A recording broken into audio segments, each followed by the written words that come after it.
Aluma Capital, altyd aan die groei. Dit is tyd vir volgens krantbesprekings en Christel Cornelissen sluit volgende by ons aan. Goeiemôre Christel. Dag sy kollegas. Christel, ons begin sommer met twee mense in die hof. Inderdaad. So hierdie spruit uit 'n voorval verlede week Woensdag.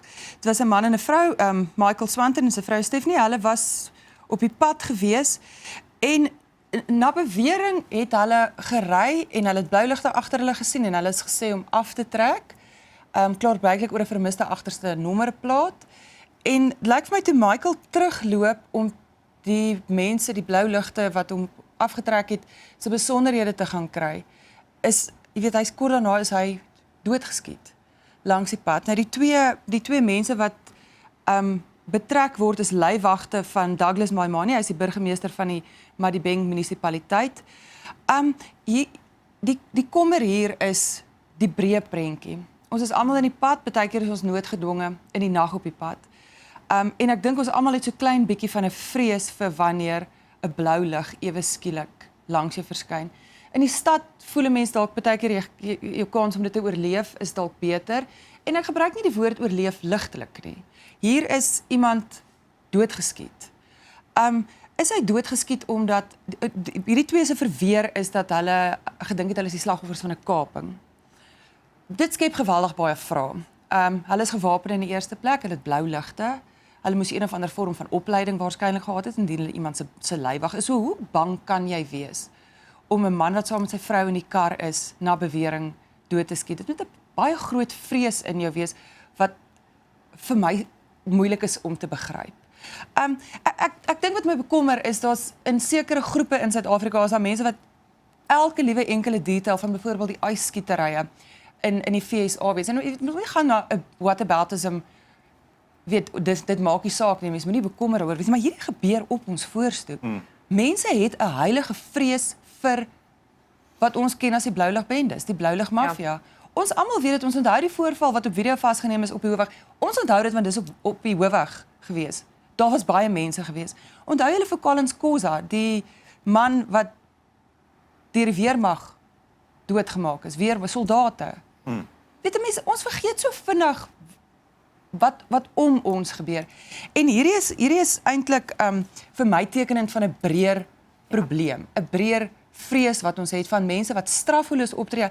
Hulle intimideer, hulle victimiseer, hulle maak eenvoudig net wat hulle wil. En die oomblik wat jy uitklim en sê, maar wat gee jou die reg? Iemand is dood hier. Action Society sê, weet mense moet kyk, dit gaan oor 'n gebrek aan duidelikheid oor wie kwalifiseer vir BBP beskerming. Mag hulle jou aftrek? Wat mag hulle doen? Wat mag hulle doen? Ek is self Mag hulle my van die pad afdwing? Ek is self al met 'n vuurwapen, daar's 'n gerug op my 'n vuurwapen aan die hoofweg uit die presidensiële konvooi. Het jy nie vinnig genoeg uit die pad gegaan nie? Wat presies was jou sonde? Hulle het vasgesit regs nie verkeerd en toe ek links verbygaan toe word ek opgerig. So 'n mens moet nou vra, Was jy bang? natuurlik. En nou as jy 'n blou lig sien, hoe Ek trek nie af nie. Ek jaag na die naaste polisiestasie toe en ek sê vir hom kom. hoe is dit dat wanneer ons mense sien wat veronderstel is om na ons om te sien? Hoe is dit dat jy wegjaag in vrees? Hoe het ons hierdie punt bereik? Hoe is een man dood langs Hoe kan die die pad? mense wat ons moet beskerm een van die grootste bedreigings op die pad wees vir ons elke dag? Dis vir my hartseer. Ja, want mense kan nie kom en sê weet daar's vrotappels en daar's vrotappels oral, maar hier is 'n patroon. Ek dink dat my bekommer is voel dit asof sekere mense se lewens meer belangrik is as ander en dis my kommerwekkend want ek dink nie mens kan gaan enige persoon in Suid-Afrika se lewe is belangriker as iemand anders nie. Dit voel so 'n bietjie met hierdie blou lig mafia soos wat hulle verwys, dit voel vir my so of jou lewe meer belangrik is En as per my lewe. assosiasie nie, die burgemeester was nie eens in 'n konvooi nie. Hulle was nie eens deel van 'n burgemeesterskonvooi soos wat ek verstaan nie. Hulle het net bloot die voertuig afgetrek en toe het hierdie insident gebeur waar die man doodgeskiet is. Was hulle besig met wetstoepassing dan? As jy besig is met wetstoepassing, is ek by magte om te vra wie is dit wat my afgetrek het? En die oorspronklike Ek sê soveel in selfs al is ek dalk ongeskik daaroor. Presies. Weet maar ek is waarskynlik bang en ek reageer waarskynlik bietjie skerper as wat ek moet. Maar is ek by magte om te vra wie jy is? Weet by watter mag het jy om my af te trek? Gaan jy my boete gee? Ja. En as ek ontsteld is daaroor en weet wie jy is, mag jy my in die kop skiet. En het was interessant van die oorspronklike berigte wat uitgekom het gesê die burgemeester was nog in die kar gewees. Hulle het eers weggejaag, die burgemeester Ek het dit gaan ook aanvanklik aflaai. as dat hy in die voertuig was. Ja, so dat toe het hulle eers die burgemeester gaan aflaai en toe teruggekom. Dit was die Hulle het hulle self oorspronklike gaan berigte. oorgee Ja. by die polisiestasie. Ek dink mense kyk na die breër neiging, dit is wat kommerwekkend is. Ons is bang Ja. vir mense wat eintlik veronderstel is om Ons te ons beskerm. bondgenote te wees. Goed. Ek is ook bang oor wat die Withuis gaan besluit oor AGOA. Asof ek iets daaraan kan doen of hoop dat dit kan beter raak, maar ja. Jy kan net hoop, ja. So die aankondiging oor AGOA, dit is nou goedgekeur, die verlenging daarvan. So nou moet die Withuis besluit oor watter lande ingesluit word. U word een sê 50-50, die ander een sê die kans is eintlik baie sleg. Ek moet sê ek dink ek sal verbaas wees indien ons wel op die lys ek sal baie dankbaar wees.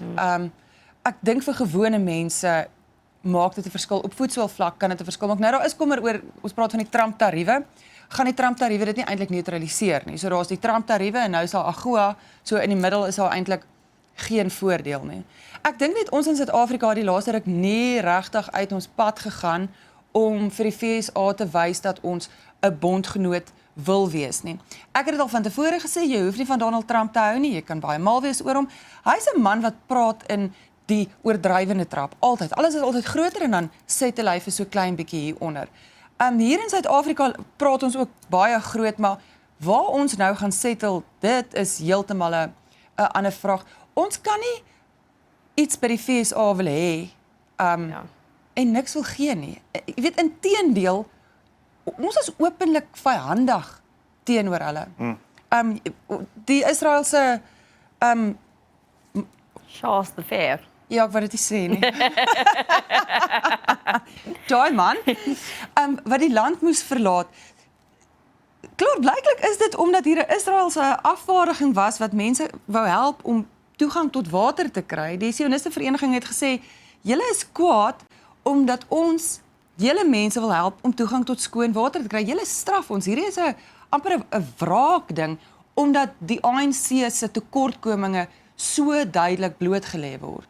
Weet om dan vir die FSA te gaan sê maar julle moet ons op julle lys hou. Nee, hulle moet niks. As hulle 'n springkasteel hier vir 'n partytjie en hulle hou nie van jou nie, gaan jy nie kom spring nie. Nee, gaan nie kom spring nie. Ja, ek dink dit gaan ook terug na selfs dat Fikile Mbalula gesê het ons gaan een of ander tyd 'n optog hou, amper 'n anti-Amerikaanse optog hou, maar dit gaan eintlik oor ons soewereiniteit verstaan en ons beskerm ons soewereiniteit en ons aanval ons in die koue oorlog met Amerika. Soewereiniteit wanneer dit ons pas. Ek weet. Wanneer China ons basisse besoek, waar is ons soewereiniteit? Wanneer ons klerebedryf verwoes word deur goedkoop waar is ons soewereiniteit? Van ons staal verwoes word. Dis ons staal. Ja. Ons is daarom baie selektief met hierdie soewereiniteit. Maar dis ook wat ek sê, ek dink nie ons kan ook nie uit die sekretaris-generaal van die ANC dit hoor en dan verwag, hey, ons wil in AGOA bly nie. Nee, ek weet nie. Die wat weet sê daar's 'n 50-50 kans. Okay, ons hoop vir die beste. Altyd, ons hoop altyd vir die beste. Okay. Dan die DA wil nie ANC en EFF se speelbal wees nie. Ja. Ek dink ons gaan sien dat mense bietjie sterker standpunt begin aanneem veral nou in aanloop tot die plaaslike verkiesing. Kyk, ons het 'n ANC premier in Gauteng omdat die DA daarmee gehelp het. Weet ons kan nie daarby verbykom nie. Ons provinsie word nie bestuur soos wat hy wil nie. Mense wat by een departement onder 'n wolk van omstredenheid weg is, word geskommel by 'n volgende hoë posisie.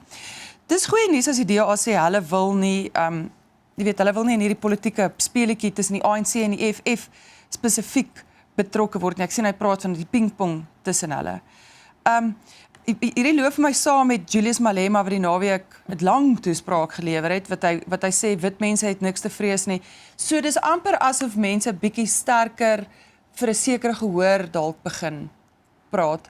En as jy hierdie berig gaan lees van Netwerk, daar's eintlik goed van Julius Malema waarmee ek saamstem. Wat? Julle moet net mooi gaan lees. Stadig met begrip. Met begrip. Ja, so ek dit voel vir my dit is miskien is dit 'n teken van 'n bietjie van politieke volwassenheid. Dit wil sê ons het nou lank gemors en opgery en afgebreek maar miskien is hierdie ook ons hoop net altyd vir die beste.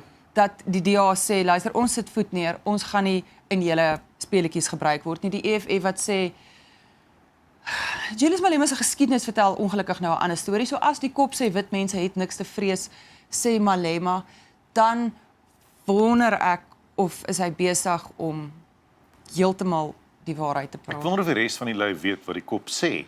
Want ek het al ook gekyk hoe reageer die lede, sy lede by protesoptogte, dat hulle nie weet hoekom hulle daar is nie, plakate onderste bo hou en jy kan sien hulle het nie 'n klou hoekom. Hoekom is jy daar? Want ek is opgelaai. Ek is opgelaai. Ja. Ja. Maar Christel, dis ook dieselfde leier wat gesê het al gaan hy tronk toe, sal hy nog steeds die leier wees. Ja, hy het dit gesê want hy sê hy's basies hier vir die struggle vir ekonomiese vryheid.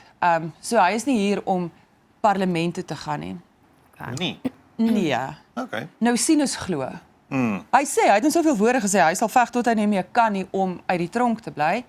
Ons het 'n vorige enetjie ook wat vlugteling kortliks in die tronk was, kry vandag gepraat en dit was Franse woord wat my heeltemal gegooi het. Wat ook gesê het hy sal alles moontlik doen om uit die tronk te bly. Ja. En dit het in chaos geëindig. Dit het Hoopelik nie hier nie. Maar kyk hoe daai uitspraak gebeur wanneer dit gebeur, die dag as dit gebeur. Ek sit daar om te sien wat dan gaan gebeur.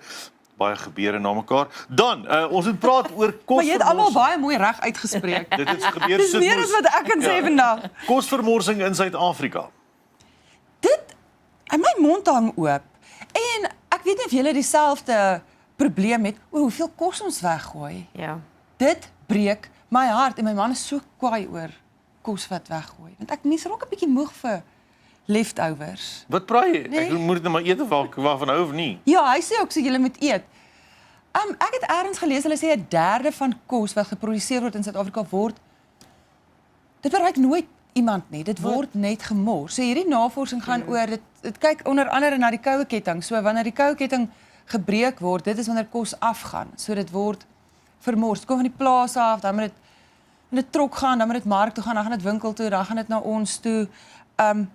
Ongelooflik hoeveel kos vermors word in 'n land waar al hoe meer mense voedselonseker is. En ek dink ons moet mekaar sê, hoe kan ons beter doen daarmee? Hier is nie noodwendig op huishoudelike vlak, dit is nie noodwendig, dit is nie op huishoudelike vlak nie, maar selfs ons wat mors. En waar gaan ons met daai kos? Dit beland op die vullisterrein. Ek het 'n komposhoop begin. Dis baie moeiliker as wat dit lyk. Regtig waar. En dan as ek nou met die vrot komkommer daar uitloop, dan voel ek so sleg. Want nou sien ek hom daar. Maar ons moet anders begin dink oor kos en wat ons doen met afval en hoe ons goeders weer kan gebruik. Ek dink een van die goed wat bietjie swaar kry ons die laaste ruk hier in Suid-Afrika geleer is om te kyk na verskillende snitte vleis byvoorbeeld. Ja. Of hoe kan jy iets wat amper af is weer gebruik? So in die eerste plek is dit goed vir jou sak en in die tweede plek is dit goed vir jou aarde. En ek dink dit is goed. Absoluut. Ja, ek dink ook en ek wil amper sê soos as jy weet jy gaan iets gebruik nie en dis nie af nie wat ook al, waar kan jy dit eerder gee? Wat doen jy daarmee? Wat doen jy daarmee? Ja. Net bietjie meer te dink. Is my komposhoop die beste opsie Ja. of moet ek dit liewer voor my deur sit? Of is daar iemand wat dit sal waardeer? Ja. Mens weet nie hierdie nie. Maar ons moet nie ophou probeer nie. Dan sluit ons af met 'n oulike kalfie. Mami! Is hy nie pragtig nie? Dit is 'n dwerg Nguni kalf. Dis nie die eerste een nie, maar hulle is skaars. Hy's gebore net hier oor Kersfees by die vergeleë landgoed. Hulle sê dis die tweede een. Die ander een is ek dink verlede jaar dood. Nou, hulle word so oud soos ander Ngunis. Die ander Ngunis word omtrent 20. Die ander vorige maat was omtrent net 4 jaar oud. Maar hulle sê toe hy gebore is, was hy nie veel kleiner as 'n gewone Nguni kalf nie. Hulle praat van 'n halwe liniaal, want dit is so oulik. So sy beentjies is baie meer stokkie. Ja, en sy ma kyk vreeslik mooi na hom. Hulle weet nie hoekom nie. Dit is selfs maar dieselfde by mense. Dit is maar iets wat gebeur. Maar hy is pragtig. So sy ma pas hom baie mooi uit. Hulle het 'n pragtige kudde Ngunis daarso by vergeleë. Hulle het ook 'n witte met die naam van Henry wat ook bekend is. Ja. Ek sit net te dink hoe hy met die honde gaan speel by my huis. En ek hoef nie meer gras te sny. Jy het nie jokkies nie, nê? Ek het nie jokkies nie. Dan kan jy vir jou 'n klein Nguni kry om jou gras te kom sny. Christel, baie dankie vir die saamgesels. Dankie kollegas. Dit is Christel Cornelissen, ons is nou weer terug. Aluma Capital, altyd aan die groei.